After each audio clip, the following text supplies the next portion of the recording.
Hello and welcome you all dear students. Finally JKSSB ने जेके police constable का syllabus release किया है। अब आपके पास सिलेबस अवेलेबल है। इस सिलेबस को आप पढ़ोगे कैसे, आपकी स्ट्रैटेजी क्या रहनी चाहिए, कौन कौन सी बुक्स आपको पढ़नी है, वही सब इस वीडियो में डिस्कस करने वाला हूं। देखो, एक बात आपको मैं बताऊंगा, जब तक ना आप एक प्रॉपर गाइडेंस के साथ स्टडी करोगे, चाहे आप कितनी हार्ड वर्क करो, कितनी बुक्स पढ़ो, अगर आप एक राइट डायरेक्शन में नहीं स्टडी करोगे, आपकी सिलेक्शन कभी भी नहीं होगी। आपने बहुत सारे बच्चे देखे होंगे जो कहते हैं हमने तो पढ़ा बहुत था लेकिन एग्जाम में कुछ और आता है। ऐसा कुछ भी नहीं होता है, क्योंकि उन्होंने एग्जाम के हिसाब से नहीं पढ़ा है। आपको पढ़ना है, हार्डवर्क करना है, लेकिन एग्जाम के हिसाब से करना है। अब वो कैसे करना है वही इस वीडियो में डिस्कस करने वाला हूं। इसलिए मैं आपको सजेस्ट करूंगा, इस वीडियो को आप कंप्लीट देखना और कोशिश करना 2-3 बार इस वीडियो को जरूर देखना, ताकि आपको पूरा कॉन्सेप्ट क्लियर हो जाएगा आपने हर एक टॉपिक कैसे पढ़ना है। ठीक है, अब अगर हम थोड़ा सिलेबस की बात करेंगे, सिलेबस जो आया है जेके पुलिस कांस्टेबल का, यहां पे टेलीकम्युनिकेशन एंड फोटोग्राफी के लिए एडिशनल कुछ टेक्निकल है, लेकिन फिलहाल ये सबसे ज्यादा इंपॉर्टेंट है। देखो, यहां पे इंग्लिश 25 मार्क्स, जीके 25 मार्क्स, उसके बाद GK with reference to J and K 10 marks का, numerical and reasoning ability 25 and computer section 15, और टोटल है 100 क्वेश्चंस, 100 मार्क्स एंड 2 आवर्स। पहले होता था 120, इस बार जेकेएसएसबी ने सिर्फ 100 मार्क्स रखे हैं। सिलेबस को डिटेल में जाने से पहले मैं आपको एक चीज सजेस्ट करता हूं। यह वीडियो सिर्फ उन बच्चों के लिए है जो सीरियस हैं, जिनको सिलेक्शन चाहिए। अगर आप टाइम पास के लिए हो, फिर आपके लिए यह वीडियो नहीं है। अगर आप सिलेक्शन चाहते हो, सबसे पहले आपने सिलेबस नहीं देखना है। आपने क्या करना है, जितने भी जेकेएसएसबी के प्रीवियस पेपर्स हैं उनको आपने कलेक्ट करना है। चाहे वो जेके पुलिस कांस्टेबल का हो, वीएलडब्ल्यू का हो, फाइनेंस अकाउंट असिस्टेंट का हो, जूनियर असिस्टेंट का हो, स्टेनो का हो, जिसका भी है उनको आपने कलेक्ट करना है। अब आपने क्या करना है, जैसे आपने फाइनेंस अकाउंट्स असिस्टेंट का पेपर लाया, अब इससे आपको कैसे हेल्प होगी, वहां पे तो अकाउंट सेक्शन है, आपने उसको नहीं देखना है। जो सेक्शन आपके साथ मैच हो रहा है, जैसे वहां पे जीके था, आपने उसमें देखना है कि किस तरह के क्वेश्चन जीकेएसएसबी पूछता है। वहां पे कंप्यूटर था, आपने चेक करना है। अगर आप वीएलडब्ल्यू का लाओगे, उसको देखो जीके पोर्शन में कैसे क्वेश्चन आते हैं, करंट अफेयर किस तरह के पूछते हैं, कहां कहां से पूछे जाते हैं।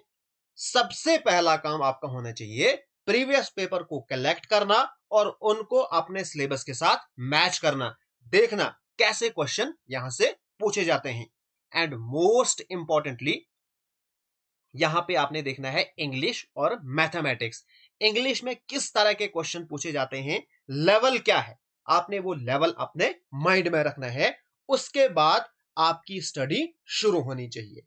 ठीक है, उसके बाद एक और चीज मैं आपको बताऊंगा, आपने नोट्स खरीदने नहीं है, नोट्स आपको खुद बनाने हैं। जाओ, जितने भी पटवारी में जिनकी सिलेक्शन हुई, जूनियर एस्टेट में जिनकी सिलेक्शन हुई, वेलडब्ल्यू में हुई, जितने में जहां पे भी सिलेक्शन हुई, उन सभी ने अपने नोट्स खुद बनाए। आप क्या करते हो, नोट्स खरीदते हो। नोट्स मत खरीदो, खुद आप पढ़ाई करो, हार्डवर्क करो और नोट्स खुद बनाओ। जब आप नोट्स खुद बनाते हो ना, जब आप लिखते हो, तो लिखते टाइम भी आपकी प्रेपरेशन होती है, और जिस चीज को आप लिखते हो ना, वो ज्यादा आपके माइंड में रहता है। इसलिए मैं आपको सजेस्ट करूंगा, नोट्स आपने खुद बनाने हैं। अब हम कंपोनेंट वाइज सिलेबस को डिटेल में डिस्कस करेंगे। तो सबसे पहला कंपोनेंट है आपका इंग्लिश पोर्शन, बहुत इंपॉर्टेंट है, 25 मार्क्स का है। और ये जो 25 मार्क्स है आपके लिए बहुत ही ज्यादा इंपॉर्टेंट है। अब यहां पे आपने क्या करना है, सबसे पहले कोई भी आप बुक लो, कोई भी बुक जो आपको इजी लगे। बहुत सारी बुक मार्केट में है, वो आपने लेनी है।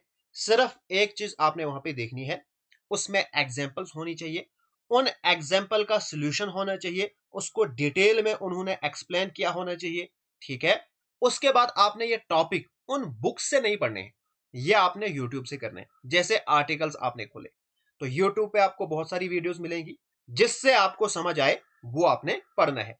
आर्टिकल्स आपने यूट्यूब से पढ़ा, फिर बुक खोलो, बुक में जितनी एग्जांपल्स हैं उनको आप प्रैक्टिस करो, और वो जो प्रीवियस ईयर पेपर्स में आती हैं।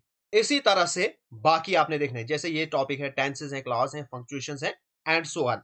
जब आप इसको कंप्लीट करोगे, फिर आपने क्या करने हैं, जो प्रीवियस पेपर है ना जेकेएसएसबी के, उनको आपने पकड़ना है और उन क्वेश्चंस को आपने सॉल्व करना है। ठीक है, अगर आपसे वो क्वेश्चन सॉल्व हो रहे हैं तो आप ठीक जा रहे हो। अगर आप वो क्वेश्चन सॉल्व नहीं कर पा रहे हो, आपने इनको फिर से एक बार पढ़ना है, और जितनी आप ज्यादा प्रैक्टिस करोगे उतने आप परफेक्ट बनोगे। इंग्लिश में सिर्फ प्रैक्टिस, और कम से कम 7 से 8 बार आपकी रिवीजन होनी चाहिए। ऐसा नहीं कि आपने एक बार पढ़ा, उसके बाद एक बार रिवाइज कर दिया, फिर एग्जाम में बैठो, ऐसे आपकी सिलेक्शन नहीं होती है।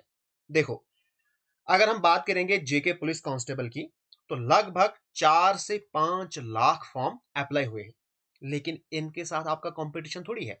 आपका जो कंपटीशन है वो 15 से 20 हजार बच्चों के साथ है। सिर्फ इतने बच्चों के साथ आपका कंपटीशन है, लेकिन इन बच्चों के साथ आपका बहुत ज्यादा टफ कंपटीशन है। अब इनमें से कुछ बच्चे होंगे जिनको 81 मार्क्स आएंगे, किसी को आएंगे 81.5, और यहां पे आप सिलेक्शन कैसे लोगे, वो आप लोगे इस स्ट्रैटेजी से। यानी आपने रिवाइज करना है 7 से 8 बार। इनमें से कुछ बच्चे होंगे जिन्होंने सिर्फ 3 बार रिवाइज किया होगा, जिन्होंने सिर्फ 2 बार रिवाइज किया होगा, तो वो पीछे हट जाएंगे और आप उनसे आगे जाओगे। आप यहां पे प्रीवियस क्वेश्चन प्रैक्टिस करोगे। इनमें से जो बच्चे होंगे हार्डवर्क बहुत किया होगा, लेकिन प्रीवियस क्वेश्चन को देखा ही नहीं होगा, तो आप उनसे आगे जाओगे जो प्रीवियस क्वेश्चंस देखेगा, बिकॉज उसको पूरा फिक्स होगा कि क्वेश्चन एग्जाम में क्वेश्चन कैसे आएगा। ठीक है, तो यहां पे अरिहंत की बुक लो, कोई भी बुक लो जिससे आपको समझ आती है, जिसमें एग्जांपल्स बहुत ज्यादा हैं, वहां से आपने करना है। उसके बाद अगर हम बात करेंगे general knowledge and current affairs, तो पहला टॉपिक यहां पे है important dates in Indian history. यानी सिंपल आपने 1857 के बाद में जो इंडिया की हिस्ट्री है उसके बारे में पढ़ना है, फ्रीडम स्ट्रगल के बारे में आपको पढ़ना है। ठीक है, उसके बाद first in world adventure sports discoveries. अब यहां पे एडवेंचर्स में आपने क्या देखना है, ये वर्ल्ड लेवल पे भी पूछा जाएगा, इंडिया लेवल पे भी पूछा जाएगा। तो एडवेंचर में आपने देखना है, जैसे माउंट एवरेस्ट पे सबसे पहले कौन चढ़ा, उसके बाद नॉर्थ पोल, साउथ पोल, यानी जो एडवेंचरस चीजें हैं उसके बारे में आपको पढ़ना है। उसके बाद अगर हम बात करेंगे स्पोर्ट्स की, तो नीचे अगर आप देखोगे तो यहाँ पे स्पोर्ट्स का आपका अलग से टॉपिक्स है। जितने भी स्पोर्ट्स हैं उनके बारे में आपको पढ़ना है। उसके बाद उनके रिलेटेड जो ट्रॉफीज हैं उनके बारे में आपको पढ़ना है, लेकिन सिर्फ उन स्पोर्ट्स जो काफी मेजर लेवल पे खेले जाते हैं। जो छोटे छोटे स्पोर्ट्स हैं उनके बारे में ज्यादा नहीं पूछा जाता है। उसके बाद सबसे ज्यादा इंपॉर्टेंट इंडिया का आपने देखना है। जैसे फॉर एग्जांपल इंडिया ने वर्ल्ड कप जीता, अब यहां से आपको क्वेश्चन नहीं पूछा जाएगा कि इस बार वर्ल्ड कप किसने जीता। आपसे यह पूछा जा सकता है कि इंडिया ने पहली बार वर्ल्ड कप कब जीता।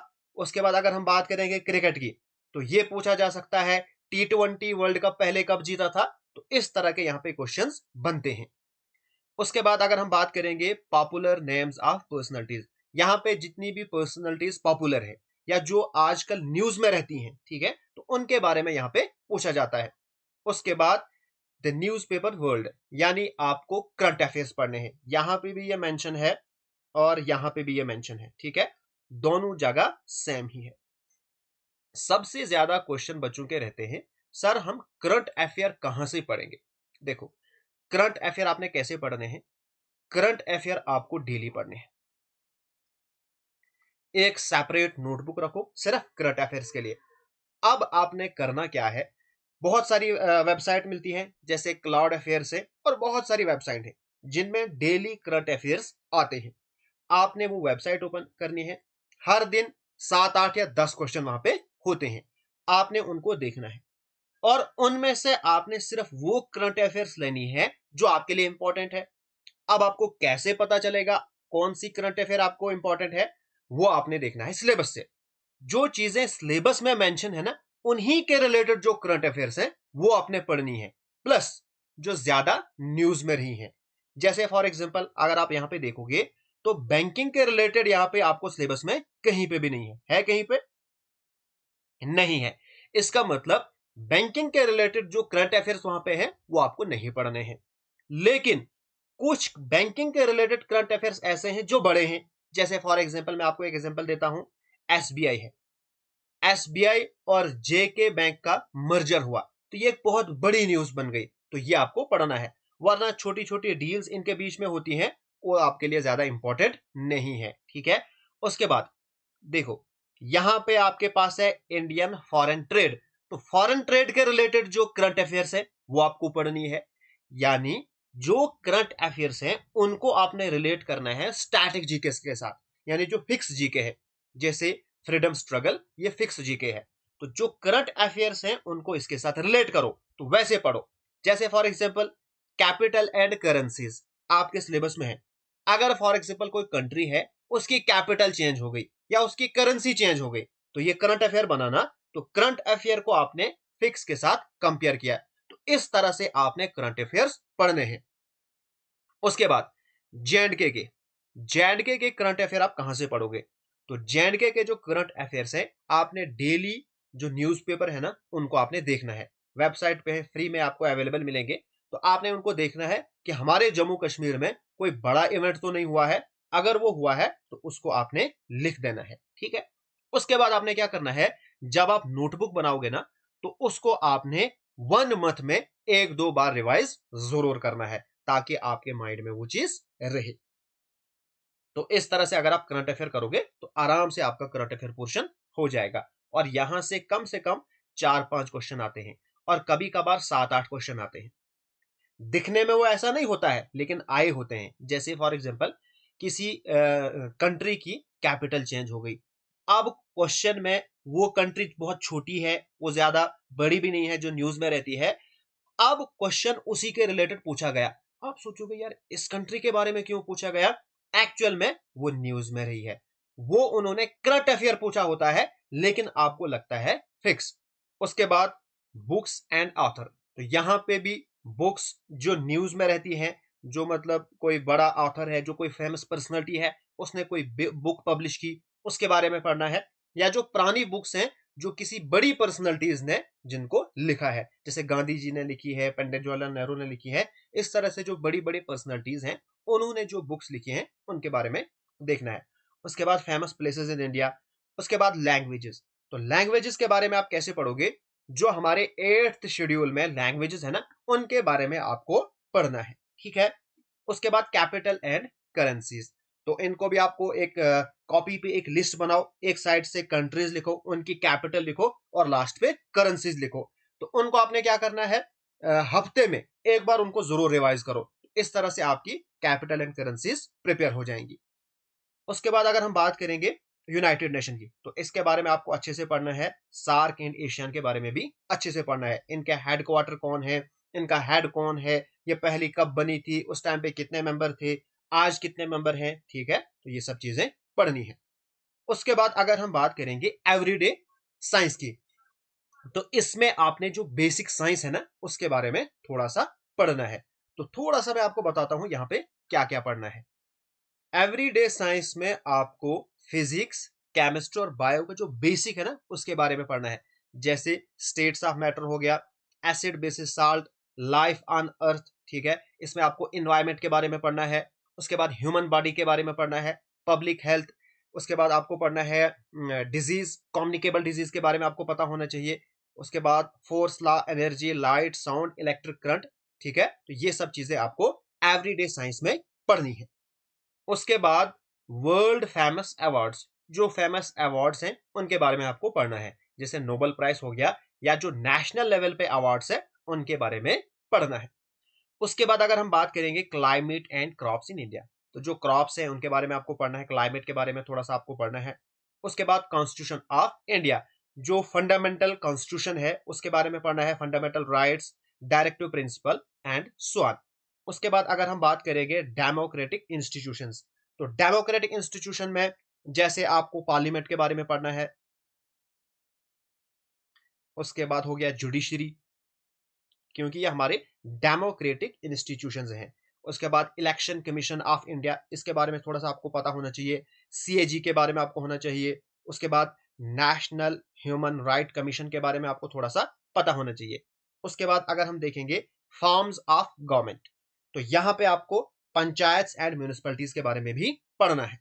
उसके बाद अगर हम बात करेंगे political and physical division of world and India, तो यहां पे आपने जो इंडिया का पॉलिटिकल एंड फिजिकल डिविजन्स हैं वो तो आपको डिटेल में पढ़ने हैं, और जो वर्ल्ड लेवल पे है ना, वहां पे सिर्फ आपने फेमस के बारे में पढ़ना है। जैसे मैं आपको एग्जांपल दूंगा, यूरोप में सबसे बड़ी माउंटेन रेंज कौन सी है, सबसे बड़ी चोटी कौन सी है, और वो कहां पे लोकेटेड है। ठीक है, तो इतना आपको पढ़ना है, ज्यादा डिटेल में आपको वो नहीं देखना है। डिटेल में आपको सिर्फ इंडिया का देखना है। उसके बाद important rivers and lakes in India, तो यहां पे भी आपको सिर्फ फेमस पे फोकस करना है। ठीक है, और जो फेमस नहीं है, अगर वो न्यूज में रहा है तब आपको वो देखना है, वरना नहीं देखना है। उसके बाद agriculture in economic development, agriculture का कंट्रीब्यूशन जिसमें ग्रीन रेवोल्यूशन एटसेट्रा, वो सब चीजें आपको पढ़नी है। Industrialisation and economic development, industries का इकोनॉमिक डेवलपमेंट में क्या कंट्रीब्यूशन है, उसके बारे में थोड़ा सा पढ़ना है।